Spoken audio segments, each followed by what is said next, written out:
और बड़ी खबर आ रही है। राज्य निर्वाचन आयोग ने निकाय चुनाव का ऐलान कर दिया है। निकाय चुनाव 23 फरवरी को होंगे और 27 फरवरी को मतगणना होनी है। तो राज्य निर्वाचन आयोग ने बड़ी घोषणा कर दी है, निकाय चुनाव को लेकर ऐलान कर दिया है। और देखिए, निकाय चुनाव दलीय आधार पर नहीं होंगे, इस बात को लेकर पहले भी बातें सामने आ रही थी और अब यह स्पष्ट हो गई कि 23 फरवरी को निकाय चुनाव होंगे, लेकिन अब दलीय आधार पर यह चुनाव नहीं होंगे और मतपेटियों के जरिए ये चुनाव कराए जाएंगे। बीजेपी की तरफ से और कई दलों की तरफ से मांग की जा रही थी कि ईवीएम से कराए जाए, लेकिन अब 9 नगर निगम, 20 नगर परिषद और 19 नगर पंचायत शामिल हैं और मतपेटी से चुनाव कराए जाएंगे। ज्यादा जानकारी के लिए हमारे साथ हमारे वरिष्ठ सहयोगी राकेश रंजन जी हैं, लेकिन उससे पहले करिश्मा जुड़ी हुई है हमारे साथ निर्वाचन आयोग कार्यालय से। करिश्मा, क्या कुछ घोषणा की गई है? करिश्मा, हमारी आवाज मिल रही है? क्या कुछ घोषणा की गई है चुनाव की तिथियों के साथ साथ, और क्या कुछ कहा गया है? करिश्मा, और क्या कुछ घोषणा की गई है? जी उदय, देखिए, राज्य निर्वाचन आयुक्त जो है अलका तिवारी आज प्रेस कॉन्फ्रेंस रखी थी और लगातार ये कयास भी लगाए जा रहे थे कि नगर निकाय चुनाव जो है वो फरवरी महीने में हो सकता है। और देखिए, 48 निकाय चुनाव प्रस्तावित है और इसको लेकर आज जो आयुक्त है अलका तिवारी, उन्होंने तमाम जानकारियां दी है। उनका कहना है कि अब आज से आदर्श आचार संहिता जो है वो लागू हो गया और इसके साथ ही 48 शहरी स्थानीय निकायों में ये जो चुनाव है ये प्रस्तावित है। साथ ही 9 नगर निगम, 20 नगर परिषद और 19 नगर पंचायत इसमें शामिल है। इनमें रांची, धनबाद, जमशेदपुर, देवघर, बोकारो जैसे प्रमुख शहर भी शामिल है। देखिए, इस बार जो मतदान है वो बैलेट पेपर से होगा।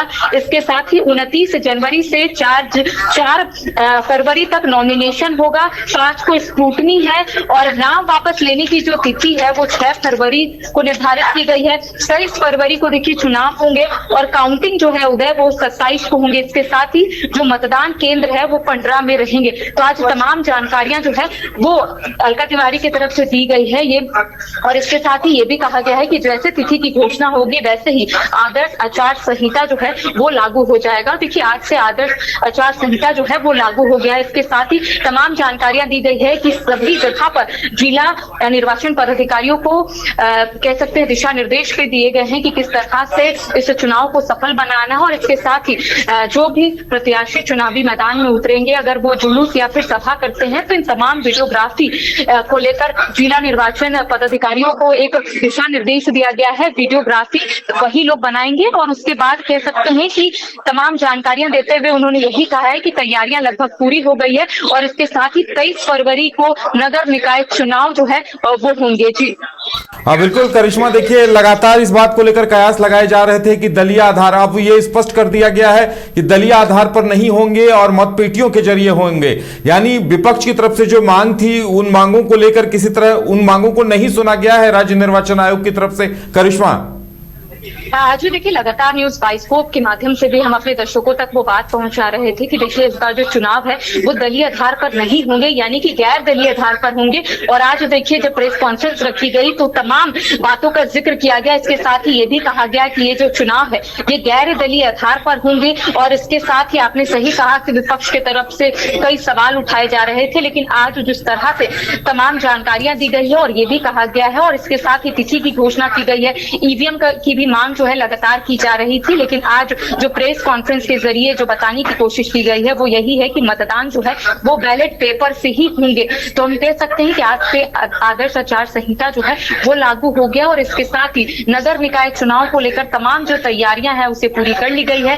जिला निर्वाचन पदाधिकारियों को तमाम दिशा निर्देश भी दे दिए गए हैं कि किस तरह से सफल बनाना है। और इसके साथ ही ये भी कहा गया है कि तमाम जिला निर्वाचन पदाधिकारियों को एक दिशा निर्देश के साथ साथ ये भी कहा गया है कि किस तरह से इस चुनाव को कदाचार मुक्त बनाना है। इन तमाम चीजों को लेकर कहीं ना कहीं आज जो है वो अलका तिवारी ने अपनी बात को रखा है और उनका कहना है कि इससे पहले भी पूर्व में तमाम जो तैयारियां हैं उसे पूरी कर ली गई थी। जी और इसके साथ ही एक और खास बात उन्होंने बताया है उदय, उनका कहना है कि जिला निर्वाचन आयोग के साथ साथ जिला निर्वाचन पदाधिकारियों को कहीं ना कहीं प्रशिक्षण जो है वो 2 चरणों में दिया गया था। जी हाँ बिल्कुल करिश्मा, आप बने रहिए हमारे साथ। हमारे वरिष्ठ सहयोगी राकेश रंजन भी जुड़े हुए हैं, उनसे बात करेंगे।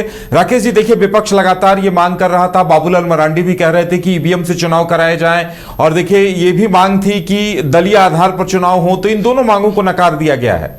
देखिए ये पहले ही तय हो गया था जब आपको पहले ही इस बात की घोषणा कर दी गई थी कि गैर दलीय आधार पर ही चुनाव होंगे और मतपेटी में ही वोट डाले जाएंगे। ये चीज़ें पहले ही स्पष्ट कर दी गई थी। इसके बाद ये विपक्ष की तरफ से मांग ज़रूर की जा रही थी, लेकिन वो दिख भी रहा था कि ऐसा होने नहीं जा रहा है। और जो कोर्ट का आदेश था कि आपको 31 मार्च 2026 तक पूरी प्रक्रिया जो है वो पूरी कर लेनी है, तो इसीलिए चुनाव आयोग भी चाहता था, राज्य चुनाव आयोग, कि जल्द से जल्द जो है वो चुनाव करवा लिए जाए और इसकी तैयारी कर ली गई है। देखिए जब आप देखते हैं कि 9 नगर निगमों के मेयर, 19 नगर परिषदों और 20 नगर पंचायतों के अध्यक्ष पद के लिए जब आरक्षण सूची जारी कर दी गई थी तो उसी वक्त ये स्पष्ट हो गया था कि अब चुनाव जो है बस एक वक्त की बात है, किसी भी दिन इसकी घोषणा हो सकती है। 8 जनवरी को ये अधिसूचना जारी की गई थी। 9 जनवरी को जो है इसके झारखंड गजट में प्रकाशित भी कर दिया गया। तो उसके बाद अब कुछ बचा नहीं था। अधिसूचना के अनुसार जो बातें थी कि झारखंड नगरपालिका अधिनियम 2011 की धारा 27 और झारखंड नगरपालिका निर्वाचन एवं चुनाव याचिका नियमावली 2012 के नियम 9 के तहत प्रदत्त शक्तियों का प्रयोग करते हुए राज्य के विभिन्न नगर निकायों में अध्यक्ष पद के लिए आरक्षण तय किया गया है। तो ये अधिसूचना थी, बाद में गजट में आ गया। तो ये चीजें स्पष्ट थी कि इस बार जो है गैर दलीय आधार पर ही चुनाव होंगे। आज उसी बात की घोषणा राज्य निर्वाचन आयुक्त अलका तिवारी ने किया है। करिश्मा भी बता भी रही थी, उन्होंने कार्यक्रम की रूपरेखा भी बताई। तो अब देखिए जो भी बहुत सारे लोग हैं, शहर की सरकार अब चुनी जानी है, अब उसको लेकर जो है तमाम तरह की तैयारियां होंगी। और पीछे से देखिए गैर दलीय आधार पर चुनाव तो जरूर होगा, लेकिन पीछे से राजनीतिक दलों का सहयोग भी होगा। इस बात से भी आप इनकार नहीं कर सकते। कहने को ये गैर दलीय होगा, लेकिन तमाम राजनीतिक दल जो है इसमें हिस्सेदारी निभाएंगे। प्रत्यक्ष रूप से न सही, हर दल से कोई ना कोई प्रत्याशी होगा जो कि दल का नहीं होगा तो वो गैर दलीय, लेकिन दल का सपोर्ट उसको जरूर मिलेगा, समर्थन उसे जरूर मिलेगा। तो एक दिलचस्प स्थिति रहेगी।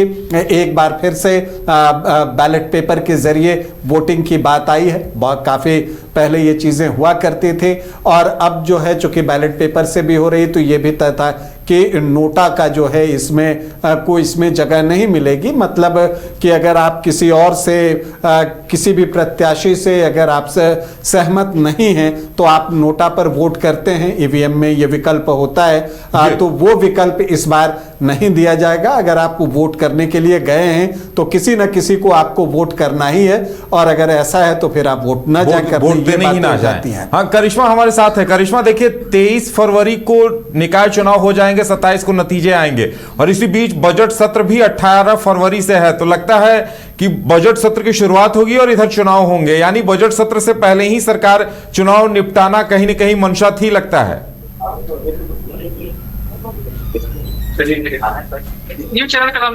हाँ करिश्मा, हमारी आवाज मिल रही है क्या?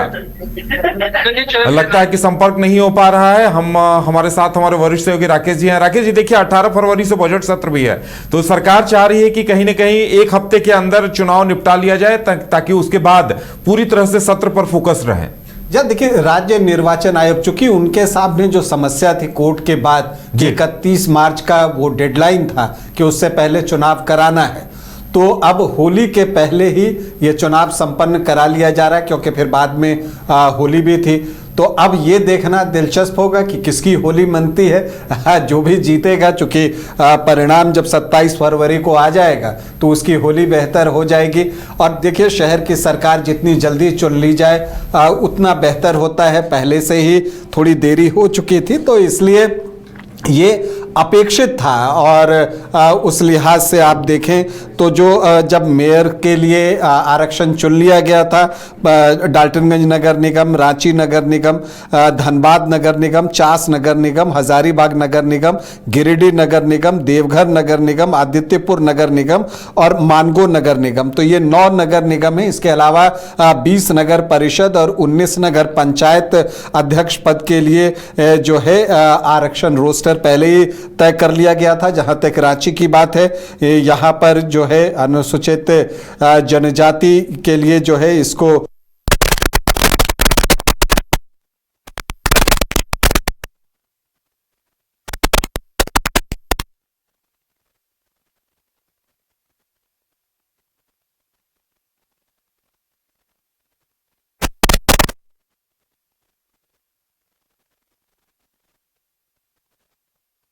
ये जो है वो आरक्षित किया गया है। देवघर नगर निगम भी अनारक्षित है और आदित्यपुर नगर निगम अनुसूचित जनजाति के लिए आरक्षित है और मानगो नगर निगम के लिए जो है वो अनारक्षित महिला वर्ग के लिए आरक्षित किया गया है। तो ये 9 नगर निगम में जो मेयर के पद के लिए आरक्षण रोस्टर है उसको जो है तय किया गया है। इसके अलावा 20 नगर परिषद और 19 नगर पंचायत के लिए भी जो है अध्यक्ष पद के लिए आरक्षण रोस्टर। करिश्मा हमारे साथ बनी हुई है, सीधे जुड़ेंगे करिश्मा से। करिश्मा, आरक्षण रोस्टर को लेकर क्या कुछ जानकारी सामने आ रही है? हम लगातार उसी के बारे में चर्चा कर रहे हैं।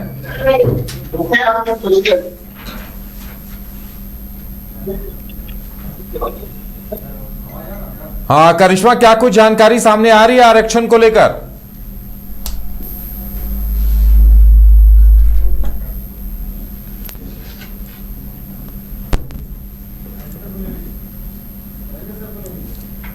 हाँ तो हम रंजन जी, हम आरक्षण रोस्टर को लेकर चर्चा कर रहे थे। तमाम जरूरी सूचनाएं जारी कर दी गई हैं, अब लगता है उसी के हिसाब से रणनीति बनेगी। लेकिन देखिए, हम लगातार बातें कह रहे थे कि 26 के बाद किसी भी दिन ऐलान हो सकता है और वक्त बहुत कम मिला है, प्रत्याशियों को भी इस बात का मलाल रहेगा। देखिए, जब जैसा मैंने आपको कहा कि जिस दिन आरक्षण रोस्टर मेयर के लिए आ गया था और अध्यक्ष पद के लिए आ गया था, तो प्रत्याशी जिनको चुनाव लड़ना है वो उसी दिन से तैयारी में लग चुके हैं और वो लगातार जो है जनसंपर्क बनाए हुए हैं। अलग अलग वार्डों में आप देखें, मेयर के लिए भी जो प्रत्याशी संभावित हैं सभी अपनी अपनी तरफ से जनसंपर्क कर रहे हैं और अपने लिए समर्थन की मांग भी कर रहे हैं। इसके साथ ही जो संभावित प्रत्याशी हैं वो राजनीतिक दलों को भी टटोल रहे हैं और उनसे समर्थन चाहते हैं। और आप देखिएगा कि रिसेंट पास्ट में जो पिछले कुछ 10-15 दिन गुजरे हैं, उसमें कई प्रत्याशी जिनको कि नगर निगम के चुनाव लड़ने हैं वो अलग अलग दल के साथ जुड़ रहे हैं, जो तो ये माना जा रहा है कि उस दल का समर्थन उनको होगा, चाहे वो जेएमएम हो, बीजेपी हो या अन्य पार्टियां हो उसके लिए। तो इसलिए मैंने कहा कि गैर दलीय आधार पर यह चुनाव होगा, लेकिन हर प्रत्याशी, ज्यादातर प्रत्याशी जो मुख्य होंगे उनके पीछे कोई ना कोई राजनीतिक पार्टी का जो है अप्रत्यक्ष समर्थन होने से आप इनकार नहीं कर सकते। वो चीजें आपको दिखेंगी, लेकिन इसका वेलकम होना चाहिए। इस चुनाव की घोषणा का शहर की सरकार चुनी जाएगी और ये जो है वो बेहद ज़रूरी चीज़ है और इस पर जो है फोकस करना ही चाहिए। पहले से थोड़ी देरी हो चुकी थी, अब जो है ये हो रहा है। और बैलेट पेपर से, जैसा आपने बताया कि बैलेट पेपर से इस बार मत डाले जाएंगे, नोटा नहीं होगा। ये एक नोट करने वाली बात है कि नोटा के लिए आपके पास इस बार कोई विकल्प नहीं होगा, जो भी वोटर्स हैं तो इस बार है। और देखिए, एक चीज जो मतदाताओं से मैं कहना चाहूंगा कि 23 फरवरी को करिश्मा हमारे साथ जुड़ी हुई है। करिश्मा, आप निर्वाचन आयोग दफ्तर में मौजूद हैं और क्या कुछ जानकारी दी गई है चुनाव को लेकर? क्या कुछ निर्देश जारी किए गए हैं? जी उदय, देखिए नगर निकाय कई मायनों से वजह से भी खास हो गई है, क्योंकि ट्रिपल टेस्ट पूरा होने के बाद राज्य में देखिए ये पहली बार नगर निकाय चुनाव जो है वो कराए जा रहे हैं और इसको लेकर आज अलका तिवारी ने तमाम जानकारियां भी दी है। और इसके साथ ही नगर निकाय चुनाव को आरक्षण के साथ साथ उन्होंने तमाम बातों का जिक्र किया है। सबसे पहले उन्होंने ये भी कहा कि पलामू नगर निगम जो है अनारक्षित वर्ग महिला, इसके साथ ही रांची नगर निगम जो है वो अनुसूचित जनजाति अन्य, धनबाद नगर निगम जो है अनारक्षित, ट्रांस नगर निगम अनारक्षित, हजारीबाग नगर निगम जो है अत्यंत पिछड़ा वर्ग 1, गिरिडीह नगर निगम अनुसूचित जाति अन्य, देवघर नगर निगम अनारक्षित अन्य, आदित्यपुर नगर निगम अनुसूचित जनजाति अन्य, मानगो नगर निगम अनारक्षित महिला। इसके साथ ही देखिए गढ़वा नगर परिषद की अगर हम बात करेंगे तो वो भी अनारक्षित। इसके साथ ही डाटा जो है वो सामने आया है और तमाम कौन कौन से नगर निगम के साथ साथ आखिर कौन सा कह सकते हैं कि यहाँ पर आरक्षित है और